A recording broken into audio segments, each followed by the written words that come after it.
দিব। আল্লাহর দরবারে দুটি হাত তুলে মুনাজাত করলেন, ওগো আল্লাহ, আমি বড় ভাগ্যবান আমলদার একটা ছেলের সঙ্গে আমার কলিজার টুকরা মেয়ের বিবাহ দিছি। আল্লাহ, আমি নিজে বিবাহের সাক্ষী হইলাম গো আল্লাহ, তুমিও ওই বিবাহের সাক্ষী হয়ে যাও। সুবহানাল্লাহ। ওলি আল্লাহ হতে হলে দুইটা গুণ। কয়টা গুণ? দুইটা গুণ মনে রাখবেন, আমি পরবর্তী জিজ্ঞাসা করবো। ওলি আল্লাহ হতে হলে কয়টা গুণ? দুইটা গুণ। এক নম্বর ইমানদার, দুই নম্বর তাকওয়াবান। ইমানদার অর্থাৎ আল্লাহ এবং আল্লাহ রাসূলের প্রত্যেকটা আদেশ নিষেধ পাই পাই করে মেনে নেওয়া। তাকওয়া অর্থাৎ আল্লাহকে ভয় করা, এমন ভাবে ভয় করা যেন কোন ধরনের পাপ কাজ একজন বান্দাকে গ্রাস করতে পারে না। তারা হচ্ছেন ওলি আল্লাহ। তারা এই দুইটা গুণের অধিকারী। যারা ওলি আল্লাহ তারা তো অবশ্যই ইমানদার এবং তারা তো অবশ্যই তাকওয়াবান। এই দুইটা গুণের অধিকারী যারা, তারা আল্লাহর প্রিয় বান্দা, তারাই হচ্ছেন ওলি আল্লাহ। বলেন সুবহানাল্লাহ। ওলি কুলের শিরোমণি যিনি ছিলেন, তিনার নাম কি? বড় পীর আব্দুল কাদির জিলানী রাহমাতুল্লাহি আলাইহি। গভীর মনোযোগ সহকারে লক্ষ্য করবেন। একটা কথা বলি যে আল্লাহ রাব্বুল আলামিন এই আয়াতের মধ্যে বলছেন যারা ঈমানদার এবং যারা তাকওয়াবান। আল্লাহর এক মায়ার বান্দা যিনি বুজুর্গ ছিলেন, আত্মাধিক রাহবারও তিনি ছিলেন। হঠাৎ একদিন তিনি রাস্তা দিয়ে হাঁটিয়ে যাইতেছেন। যাইতে যাইতে এক পর্যায়ে ওনার যে খাদ্য ছিল আগের যুগে, বাগদাদের কথা বলতেছি, আগের এক যুগ ছিল, সেই যুগের মধ্যে মানুষ মরুভূমিতে চলাফেরা করত। বহু দূর মানুষ হাঁটিয়ে যাইত। কোন ধরনের যানবাহনের সুব্যবস্থা ছিল না। ব্যবস্থা ছিল, সুব্যবস্থা ছিল না। মানুষ উড় দিয়া চলাফেরা করতো, ঘোড়া দিয়া চলাফেরা করতো। এমত অবস্থায় আল্লাহর এক মায়ার বান্দা তিনি হাঁটিয়ে যাইতেছেন। ওনার বহু সফর করতে হবে। খাদ্য যে সামগ্রী ছিল, খাদ্যের মধ্যে পানি ছিল, রুটি ছিল, গোশত ছিল, এগুলো সব শেষ হয়ে গেছে। খাদ্য শেষ, কোন ধরনের টাকা পয়সা ওনার কাছে আর নাই। একদম উপাস। আর মরুভূমি তো এই জায়গার মধ্যে অতিরিক্ত গরম। যাইতে যাইতে এক নদীর পাশ দিয়ে তিনি যাইতেছেন। হঠাৎ করে দেখেন পেটে এত খিদা লাগছে, কোনো খাওয়ার নাই। তিনি বিশ্রামের মধ্যে বসলেন। বসার পরে চিন্তা করতেছেন, আমি কোনো খাবার যদি না খাই তাহলে আমি কিভাবে বাঁচব। তিনি লক্ষ্য করলেন যে নদী দিয়ে একটা আপেল বাসিয়া বাসিয়া আসতেছে। সুবহানাল্লাহ। তিনি একটু আগাইয়া ওই আপেলটা খেয়ে ফেললেন। আপেলটা তিনি একটু আগাইয়া আপেল বাসিয়ে বাসিয়ে আসতেছে, একটা আপেল নিয়ে তিনি আপেল খেয়ে ফেললেন। খাওয়ার পরে তিনি চিন্তা করছেন, আমি যে একটা আপেল খাইলাম, এই আপেল খাইয়া তো আমি মারাত্মক ভুল করছি।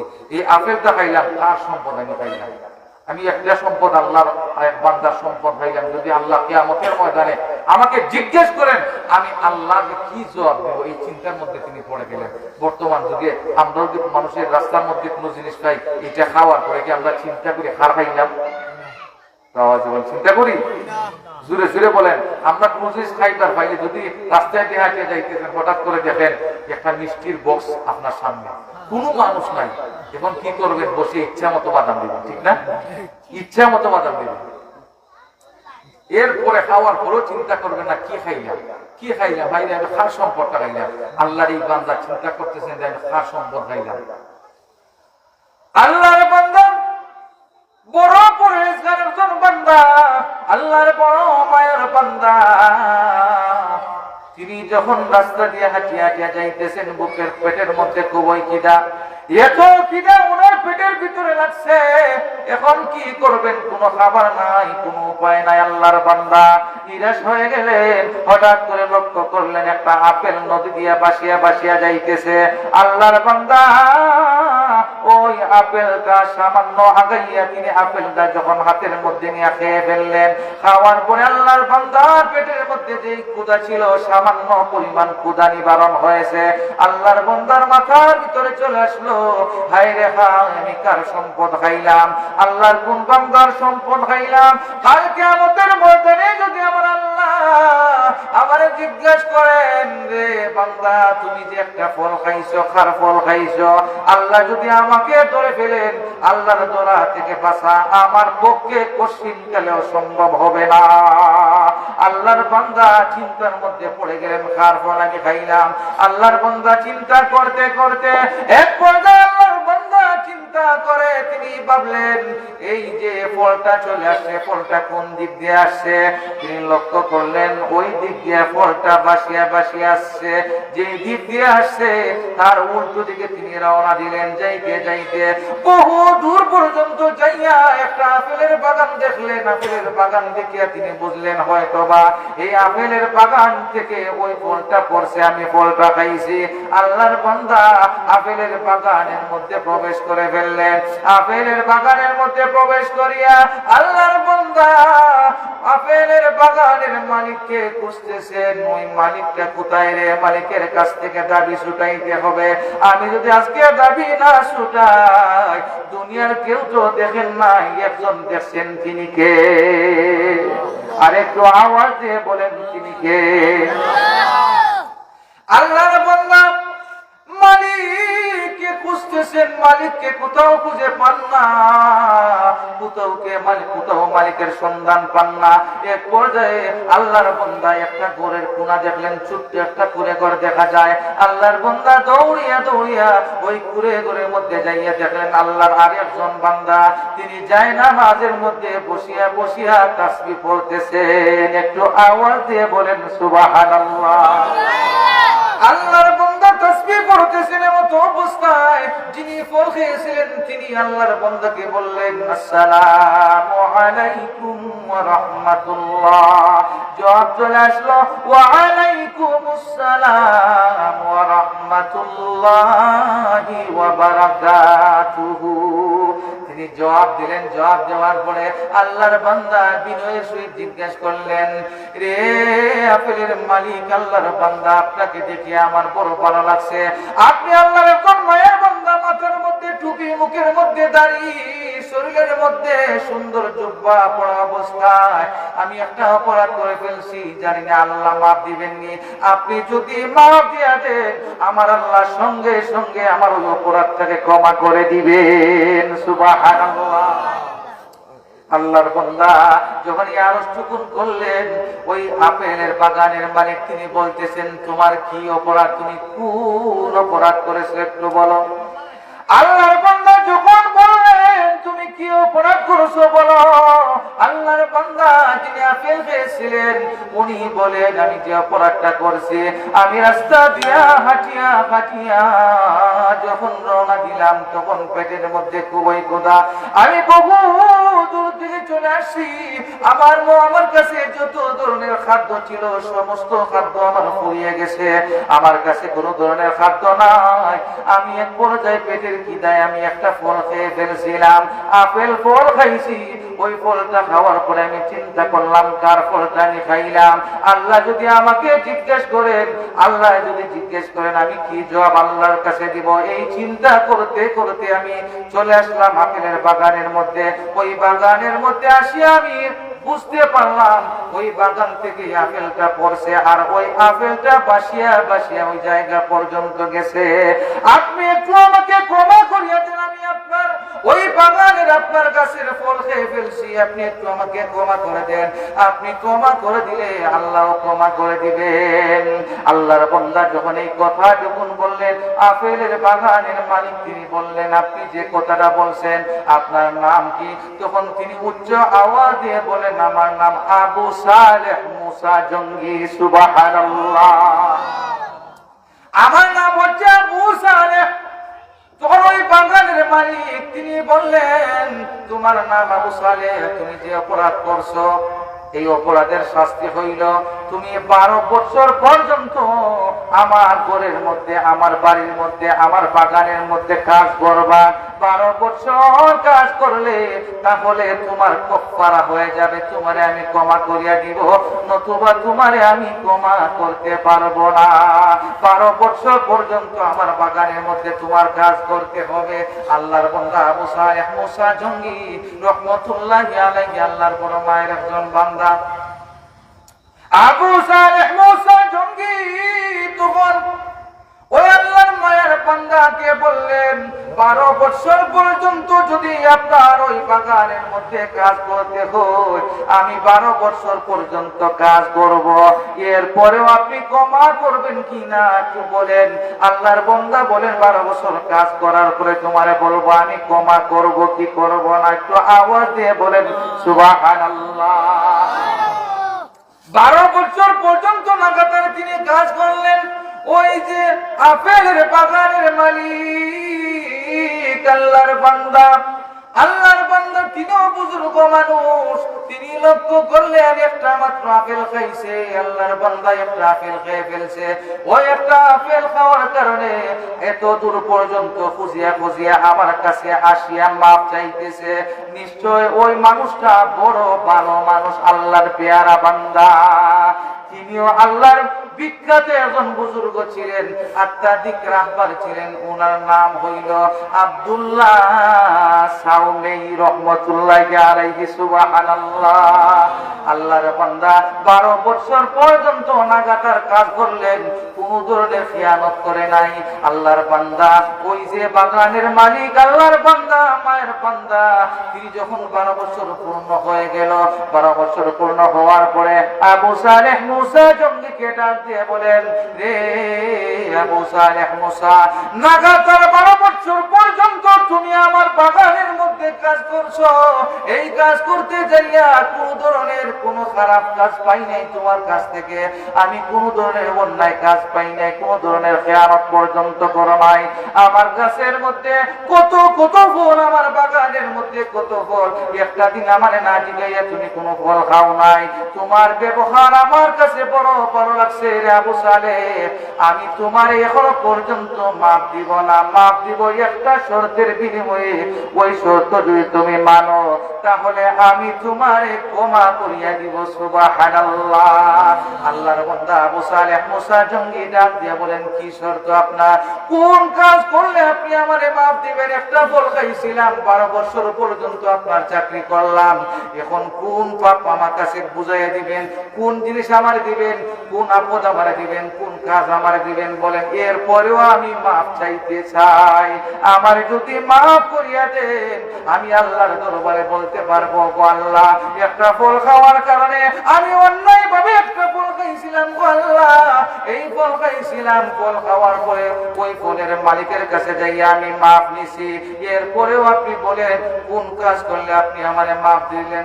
আল্লাহর বান্দা ডাক দিয়ে বলেন, আমার একটা মেয়ে আছে, ওই মেয়েটা কালো মেয়ে, ওই মেয়ে অন্ধ, ওই মেয়ে কানে শুনে না, হাঁটতে পারে না, এমন একটা মেয়ে আছে, ওই মেয়েরে আমি কোথাও বিবাহ দিতে পারি নাই। চোখে দেখে না, কানে শুনে না, কথা বলতে পারে না, হাঁটতেও পারে না, কালো।